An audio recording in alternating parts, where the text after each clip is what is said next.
Alright, hey, here is part 3 of the Stonefang Tunnels in Demon Souls, and going in here through the next fog you will find that right around the corner is an enemy.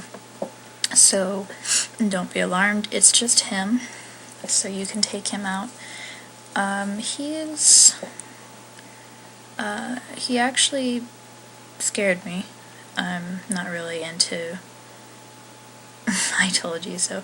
I'm not really into horror games, or I don't know what you call them, thriller, suspense. They don't do much for me, but I just wasn't expecting him to be there. Like, I didn't expect to see his face so up close, so it actually scared me, but it was just him. And then going into this room, you'll see a few guys that look just like him in here, and it's a little crowded, so be careful of how you handle yourself, because it will be a little cramped, so dodging and trying to get from behind and attacking and doing backstabs, I believe it was called, is going to be a little more difficult, but not too much.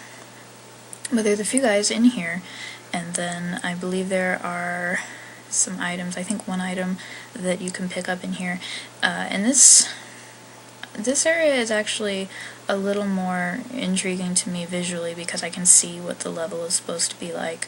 I can see the fans and the tools and all the other things around. The slabs where people would hammer out their weapons and things like that. So this was a little more engaging to me than just piles of rocks and just...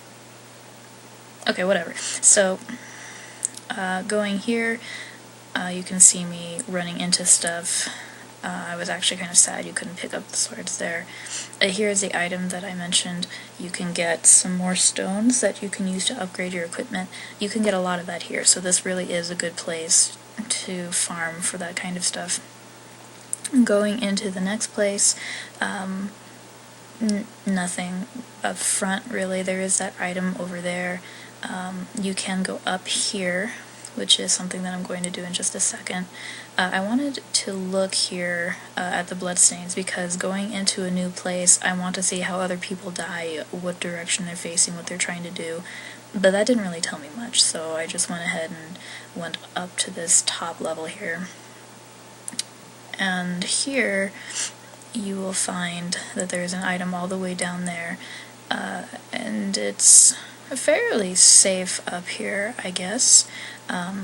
Get some more moon grass, and I actually wanted to use crescent moon grass instead of half moon grass or full moon grass first, because it's not as rare, and I would have much rather used that since it's so much more common, and save the better stuff for later, because that's just more practical.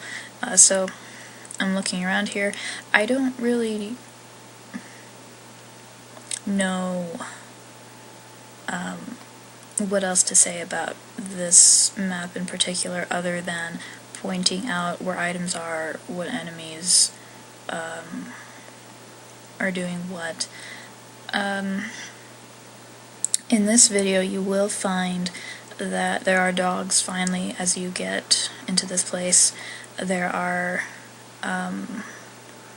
a couple of levers that you can get to. Here are a couple of different enemies that you can see that I mentioned, I think in the last post, some enemies that did some different functions, and I wasn't sure how to get past them at first, because they threw rocks a lot more rapidly than the two guys up front when you first come into this level. But I took a break to go heal and decided that I was just going to go in, but then I saw the two guys come from around the corner there, so that was actually very convenient for me. I didn't have to go and dodge a bunch of boulders, they just came over for me. So that was cool. There's still a couple of them trying to throw things, but not as many, and so that break was really all I needed. And they still have lightsabers here, and there's a lot of them. So when you're going around this corner, be careful, make sure to heal and be on guard.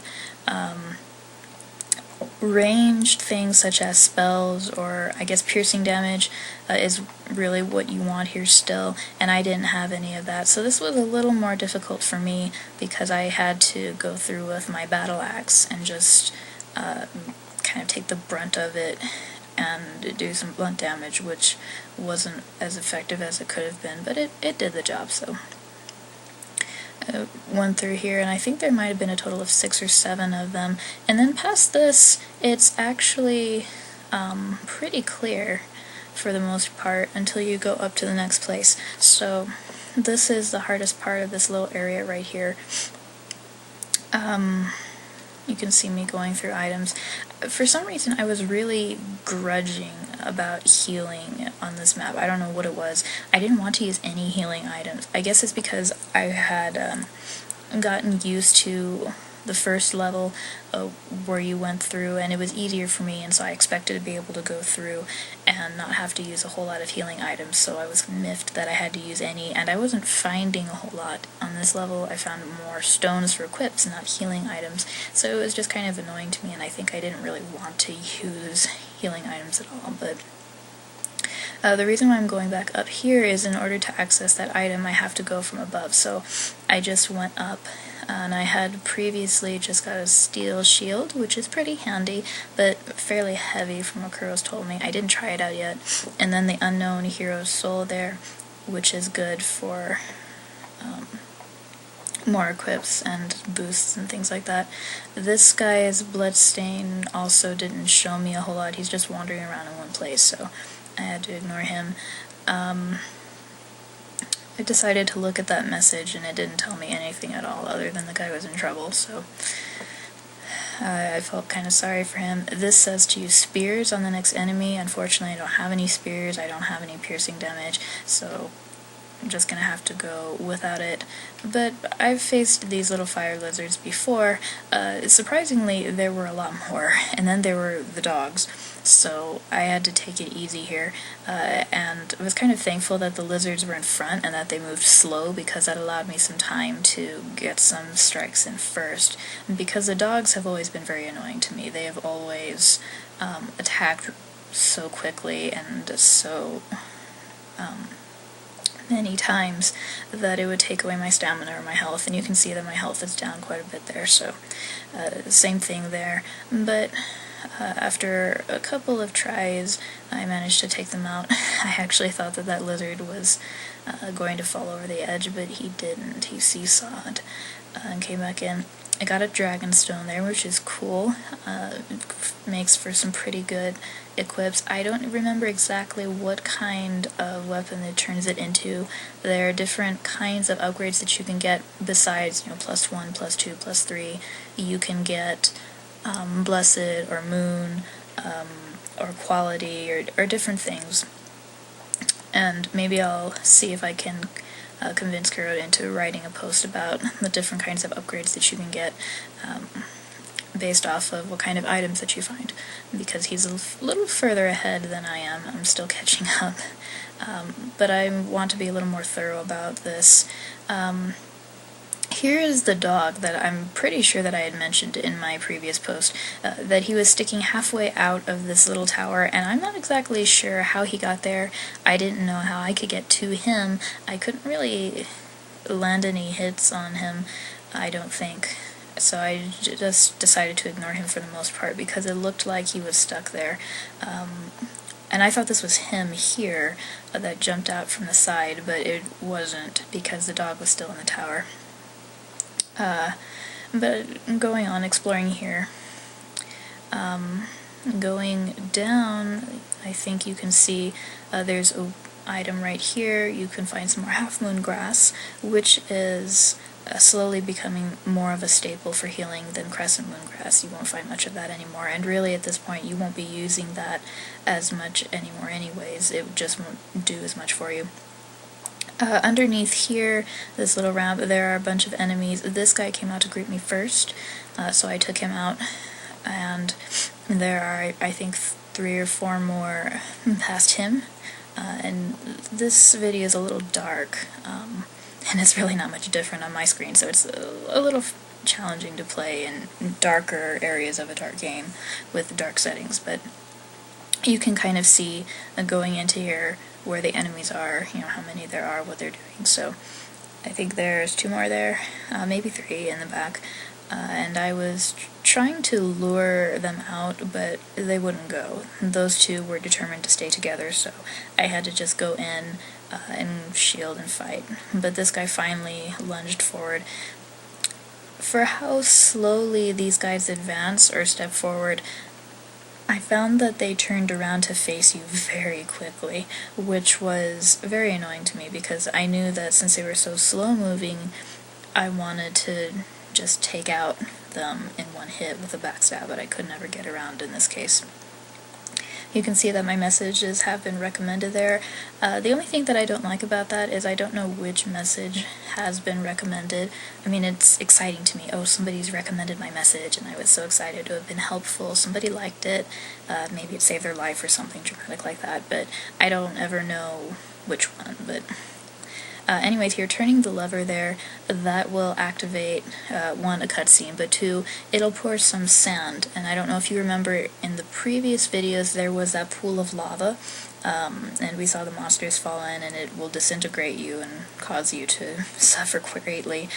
Turning the wheel there by activating the lever will release sand onto it, which covers up that lava and allows you to cross over. So now that we've done that, we can actually go back and cross that pool that was previously inaccessible. So that's cool. And then after this, there's not really a whole lot to do here. Somebody was nice enough to say hello in the message there, so just backtracking here, not a whole lot else to do. Going back up the ramps, and just looking around. Mostly what I'm looking for here in this video now is just looking for some items, like that one over there, and I didn't know how to get to that one yet, and I figured that I really just wanted to explore and show you guys around how to get through to the next place instead of getting all the items. There's the dog, and I can always go back and get the items and do a more thorough sweep another time, so it's not really a big deal to me. At the end of this video, I think you will see something that I mentioned in the previous video. I don't want to say what it is in case it's not there, and that sounds kind of crummy, like, oh, I don't know what's in my own video, but I'm just making sure. Let's see. At the end of this area should be a passageway out there, and it has another nice view. This is the place that I had mentioned before, that if you went down here there would be the blacksmiths and everything. So this is actually where I go down and say hello to him. So this is the thing. Making sure of it, I've confirmed it. And the little bridge down there that you can see, that's the first level, so to speak, the first story, where you actually start. So you'll run up the steps, and that's where you start Stonefang Tunnels before you come into the rooms and the mines and everything. This is underneath that, and this is where Ed the blacksmith is. And so I was looking around for him, and I couldn't see where he was at first. I'm looking there, that somebody had left a message, and it doesn't really say anything very exciting. It just says Ed's Grindstone as a sign that he's here. So he's actually quite small. I missed him at first, but he's right there. If that guy hadn't been standing there, I would never have seen him. But you talk to him, and he's not very friendly. But anyways, he had some good upgrades and equips available for you, so talking to him is worth it, and that's what I do here. In the next video, I will be going back up to where I was just a minute ago and exploring the last part before you get to the boss, which I believe is quite a creeper, literally. So anyways, thanks for watching, and check out our Tumblr, like or subscribe us, and see you next time.